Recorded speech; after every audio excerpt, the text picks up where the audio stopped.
Cremation is a process called natural organic reduction. Now, this was kind of invented out in Washington State, and it is a process whereby the body is placed into a container with alfalfa, lots of alfalfa, wood chips, things like that, and the container is closed, and it's held for about 35 days. I wanted to do a little video to kind of talk about the different options that we have for burial or cremation, but they've really expanded not just recently, but yeah, they continue to expand. So we really look at it as 5 different forms of disposition. Let me go through them real quick, and Annie and I will talk about it. There is burial, there is green burial, there is cremation, there is aquamation, and there is terramation. And so we'll talk about all of those. I think the one that everybody knows the most about probably is burial, because anybody my age or older grew up in an environment where all of their family was buried. Is that still a big option that people are choosing? Certainly, yes. We definitely have a group of folks that come in, and the tradition is important to them. And so they're continuing to do casketed burial just as their families had done in the past. And we are absolutely happy to continue that tradition for them. And a lot of people have cemetery property that's been in their family for a long time. So it wasn't unusual for a family to buy 5, 9 graves, in a cemetery, because back in a time when they bought it, people didn't move as much as they do. And so they anticipated that every family member would be buried there. There are lots of those lots that are around where maybe half or better of those lots either won't be used or have no desire to be used. So burial is still an option. Still a lot of people consider it. And obviously you plan that. Yeah. Then with cremation is the disposition form that's really been rising. Statistics say that it will continue to rise as well. Yeah. So what do you think is a percentage of people that you see on a pre-need basis? I can tell you what I see on the at-need side. Sure. Pre-need, I would say 70%. 70%. That's just a guess, but many. So it's the same on the at-need side. I would bet you that yours is just a tick higher. Sure. Because it's been projected that Minnesota cremation rates will go up to about 83%, probably stall out right about there. So that's burial and cremation. And a lot of people have been very, very familiar with cremation. But here's something that I talk with every family about. When the death takes place, there are a lot of people that want cremation. They've been very clear about that. They've told their family that, and that may be the extent of their pre-planning is to talk about cremation. But what a lot of people don't know and almost are afraid to ask is, how do I know that the ashes I get back are the ashes of the person I love? A question asked more than I thought it would be. But definitely it comes up quite a bit. Well, the reason why is because that objection is in their head. And we've all seen news of crematory operators outside of this state that have acted not even poorly, but criminally, and haven't done the things that they were licensed to do or weren't licensed to do and did it anyway. And so I always make sure that families are reassured, because I have 2 other crematories that I pass by in order to go to the one that we use. Now, it doesn't mean that the other 2 are bad. It just means that I like to go to a crematory where the crematory operator is licensed, the funeral home is licensed, and we are individually licensed, and our funeral home is licensed. So there is a license in charge of the conveyance and a licensed person in charge of doing the work. Continuity of service level throughout. There's an expectation that we are doing the right thing. In addition to that, we're going to put a numbered stainless steel band around the wrist of the deceased. This number can be legible afterwards, and it ties to all the paperwork. And we are also a witness to this process. So, and if a family wanted to go over to the crematory, they could witness it too. But that's how I reassure people that what we're doing is proper and correct. Is that how you do it as well? Absolutely, the exact same explanation, yeah. And I think that's when I do tell families that, there is this reassurance that I just sense from them that, oh yeah, that totally makes sense, that we would want our level of professionalism to be matched by the crematory, and it certainly is. Now, and that's a story that I'm proud to tell as well. yeah, and let's have full disclosure here, because I want to be very, very honest. There are cremation providers. It's all they do, and they do it in mass. Now, they don't do mass cremations, but they are handling large quantities. And so they don't have the flexibility that we have. They don't have the ability to let the family say goodbye.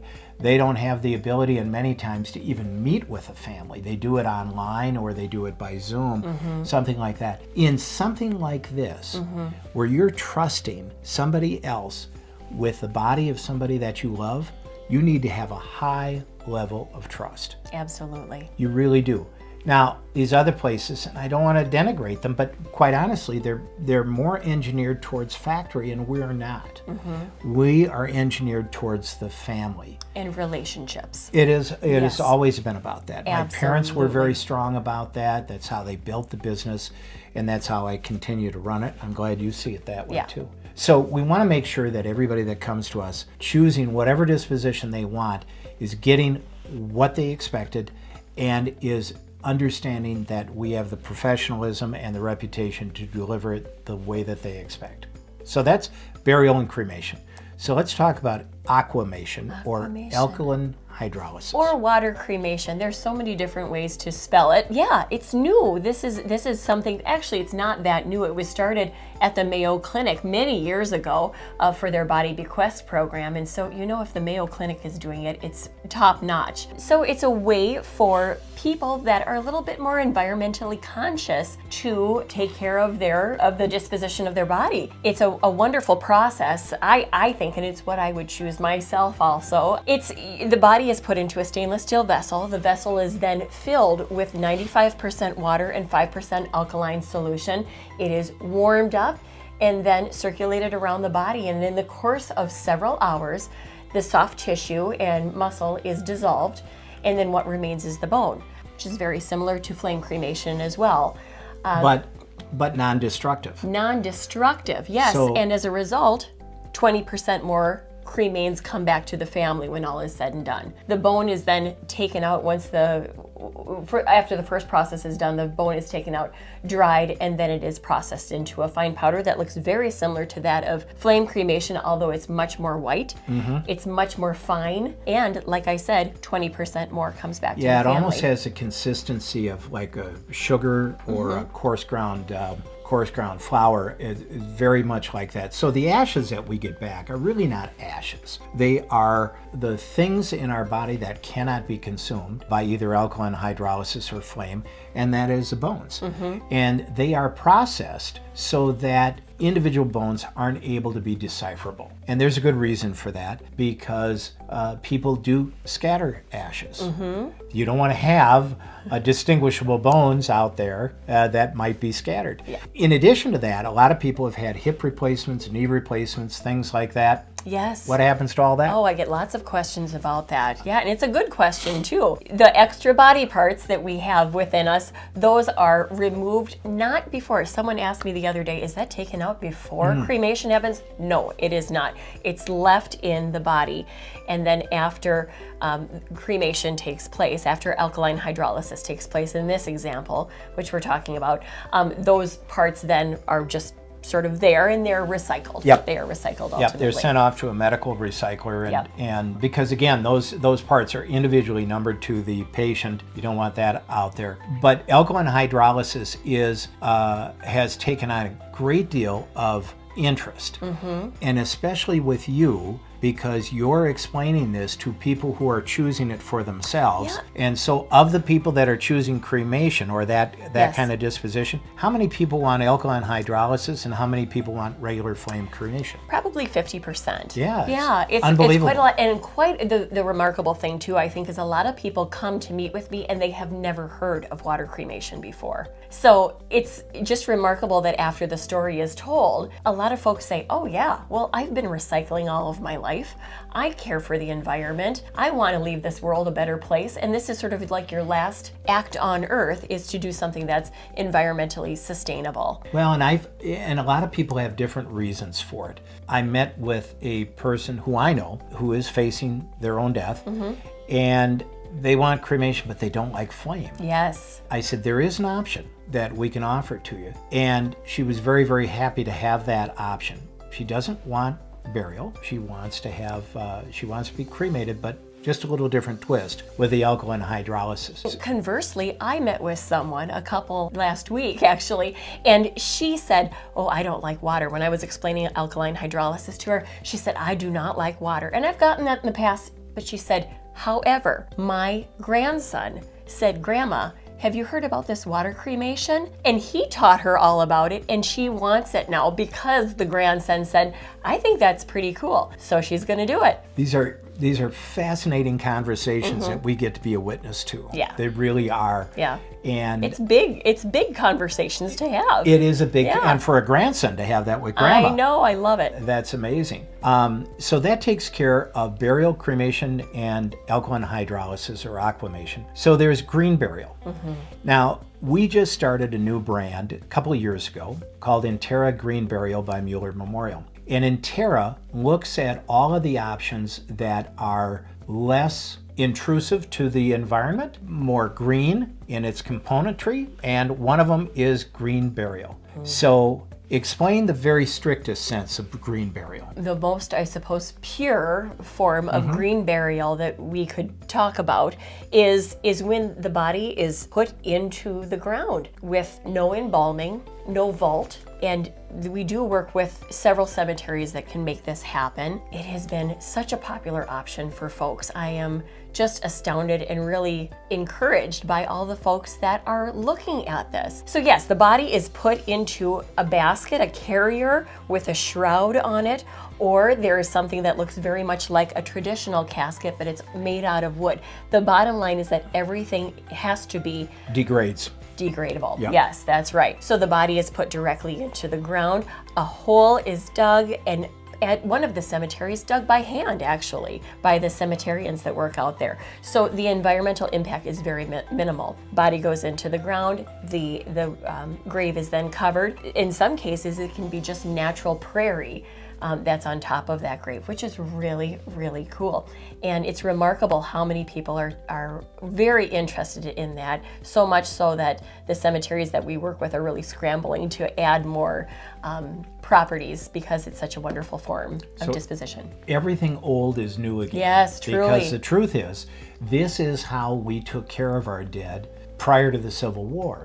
The Civil War is really when embalming came in. It was applied pretty routine basis. But we have the ability to do this, and we've really specialized in it. We've gotten certified by the Green Burial Council, which is no easy certification. We have to make sure that all of our staff, that our facilities are run a certain way, and that the offerings that we have are guaranteed to be certified green, and so that there's no question that we're doing the right thing. So in the very purest form, we don't even use polyester clothing on the deceased. We use everything that is degradable. And I think you've been out to one of these burials. Absolutely. And option that is chosen most often, honestly, is the least expensive, which is a carrier. It's a wicker kind of carrier that degrades very quickly, and the body is wrapped in a muslin sheet, and there are flowers put on top of it, and brought out to the grave. And it is a highly, highly personal experience. It really is. It is so special. I just came away with this overwhelming sense of peace, and this is a really wonderful option for folks. And I can see why it is just increasing exponentially in popularity. It's beautiful. Because we really have made a specialty of this, we have a separate website, which is www.intera, burial.com. And you can go there and you can learn about all these different forms of disposition.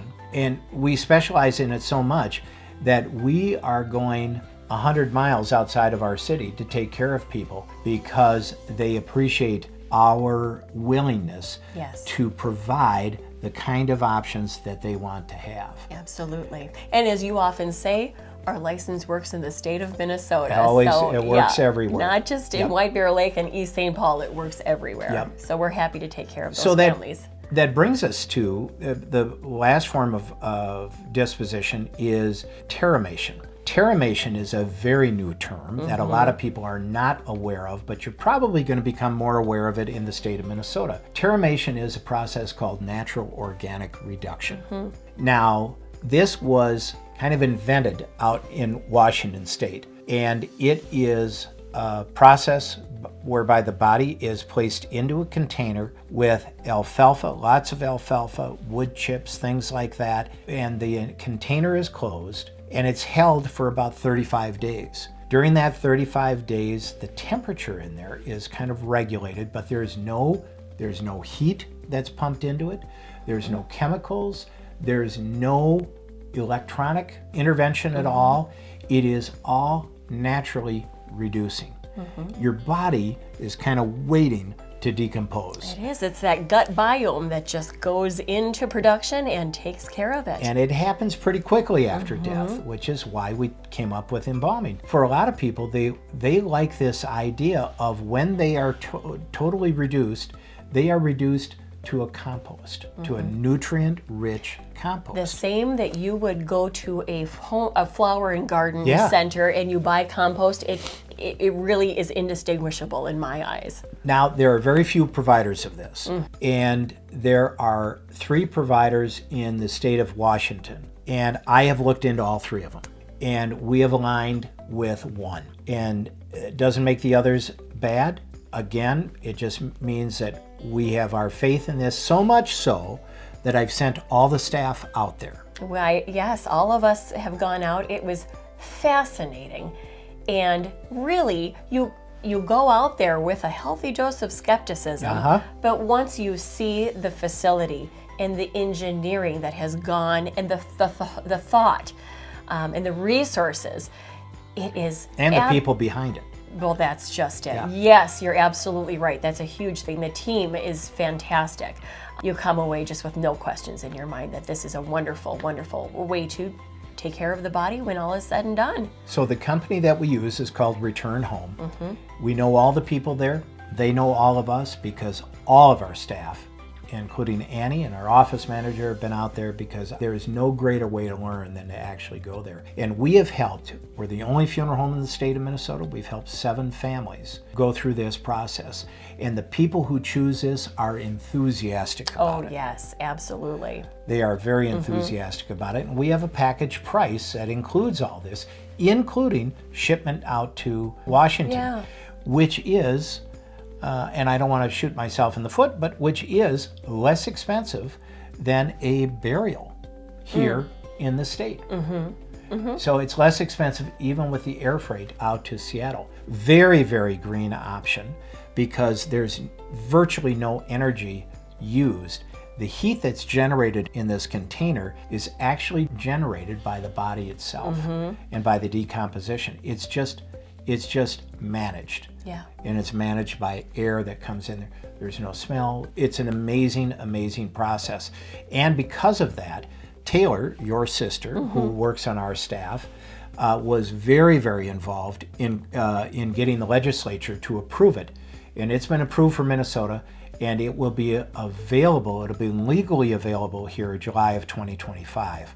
Now, whether there's a provider to provide that or not at that time, we're unsure. But we still have this great relationship with a trusted partner. Yes. And so if you're interested in Terramation, we recommend highly our friends at Return Home, and we can organize all of that. We work very, very well together. In fact, so well that one of our funeral directors is now working for that. Yes, that's true. That's true. Yeah.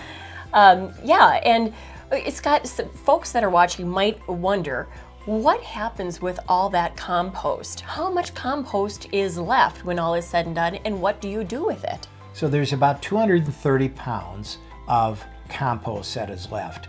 And that compost, the quantity of that takes up about, forgive the comparison, but it gives you an idea of the quantity, about the size of a small refrigerator, these bags will. And so you have a lot of options with that. You can either receive all the compost back, You can receive part of the compost back, like a bag or small bags, because a lot of people have planted a tree and use this compost around it. Or they Return Home has an option there where there's a conservation space where they're able to put this compost and make it part of this conservation space, which will be maintained as a conservation area forever.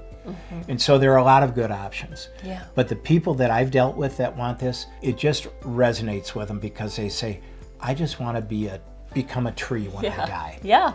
You know? And this is the way to do that. It is. Yeah, really. It is. And we're the only funeral home, to my knowledge, that offers all of these options, and we are equally schooled in each one. Absolutely. All of our funeral directors have really leaned into, including myself, have leaned into green options, not just with the burial, but with the aquamation and the terramation.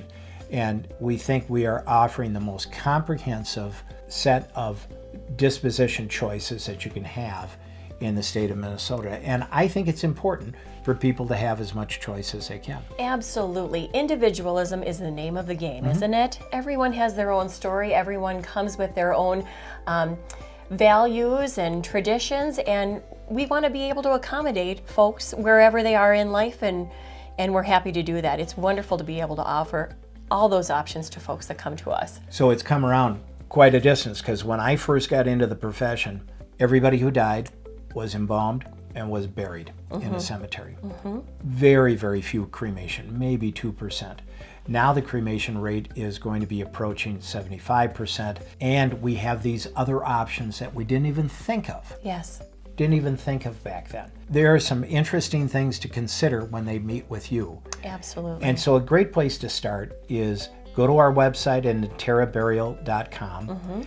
Another great website is ours, which is muellermemorial.com. So much information on both of those websites. Yep. A wealth of information. All of your questions can be answered on there, but certainly there will be others that arise as well, and we're happy to facilitate any questions that folks have. Yeah, so In fact, your green customers, the people that come in requesting Intera, Yes. they're pretty well informed. so aren't they? well informed. They're well educated, they're motivated, and I love it. It's a really neat group of folks that come to me It is. for the Intera brand. It is. And I love to work with them. Yeah, again, it's something that I'm very proud that we've leaned into. And honestly, this really started with our funeral directors who did, came to yeah. me and said, hey, I think we ought to do something different here. And I couldn't agree more. It's really been great because, again, it focuses on how people say goodbye and giving them a very personal way to do that. That's what we're really about at Mueller Sure Memorial. is. Yeah, absolutely. You know, Scott, you mentioned various ways to say goodbye and different forms of disposition. There's also different cemetery options. There are alternatives to traditional cemeteries that we usually think of traditionally, where the ashes would go or where a casket would go. Do you want to talk a little bit about that? We forge important partnerships with people we trust. We don't pursue any kind of relationship with any company we don't think is going to have staying power or we don't get a good vibe from. We've gotten a great vibe, and we've got a great relationship with a company called Better Place Forests. And Better Place is a very interesting option where they own a forest here in Scandia, which is about 30 miles outside of the Twin Cities. A beautiful, beautiful area. Gorgeous. Beautiful piece of property on a lake. It's going to be a conservation area, and you can go and you can buy a tree. Now, the tree isn't planted. That tree's been growing there for sometimes 60 years before you walked here. And you buy it, and you have the right to be able to put 6 sets of ashes there, including your pets, if you want to. How great is that? It is neat. It is so cool. Because believe it or not, some cemeteries have a regulation against pet ashes being buried with the person. We don't pay attention to those, but it's just an out of touch thing. Better Place Forest gives you an option for things that are just different, and we've been out there several times. We have. It is tremendous. What I love about it is that you can buy a tree, or as they call it at Better Place Forest, a forest memorial. So you pick out your forest memorial. Oftentimes, decades before you pass away. There are people, their customers are in their 30s, in their 40s. I am just astounded at and they go there. They go there to take a walk in the forest. They go there. They take a picnic out there. They bring their pets out there for a walk. They really incorporate it in their life and make it something that's special for their family for years to come. And then when death does occur and their ashes are scattered around the tree, it's like going home for their family. Yep. It's taking a walk. It's so relaxing. There's a beautiful lake right there. There are birds flying above. And you hear the rustling of the leaves. You can go any time of the year. Winter's a little not as often, right. But it's certainly accessible too. But all that being said, a different experience than a cemetery for some folks. And there again, that unique offering that's available is something that wasn't available in the recent past, and now it is. And so just the options have really expanded quite a bit, and we're so delighted to partner with Better Place because they do just a tremendous job. Great group of folks out there. In fact, one of the things that they just came up with is a scattering grove. Yep, the scattering grove. And so a lot of people want to scatter, but they're reluctant to scatter on their own property because they may not live there for a while, forever, and that type of thing, which is a reasonable thought. So they've got a scattering grove, and it's great. And you can go in there and you can scatter the ashes there, and they'll mark person's name on a tablet there, and there'll be a place you've got the access to the same forest, all that type of thing. And because it is so new, and because we have such a good relationship with them, they have given us special pricing that we can make available to you. And we know that there are about 20% of the households, believe it or not. This is fascinating. 20% of the households in the United States have ashes in them. I can't believe this. It's not to be believed. And then I realized I have some in my house that I have yet to deal with. So it's 1 in 5 households have ashes. They are still looking for an option for that type of thing. And if you're looking for it, this is a great and reasonably priced option for you. It's a permanent option. It's in an area that makes for a lovely trip to go out there. And Scandia is a neat little community. And if you're interested in it, you should contact Annie. At Mueller Memorial, because we do have special pricing on it that isn't available to everybody else. It's a great option. Terrific option. It is. Well, we've discussed a lot of these options, haven't we, Scott? We have. Many things for folks to choose from. And the more that we talk about it, the more that I think we really offer a comprehensive choice to people. But because we offer a lot of choice, we, as the funeral professionals, need to act like a funnel. So we listen to what you say, and we kind of help distill your decisions down so that it isn't so overwhelming. That's right. And that's what our responsibility is to you. And so we're always pleased to answer any questions, whether by phone or go to our website to answer that, or to talk with Annie in person, or myself for that matter, that we're always happy to answer any questions that you might have.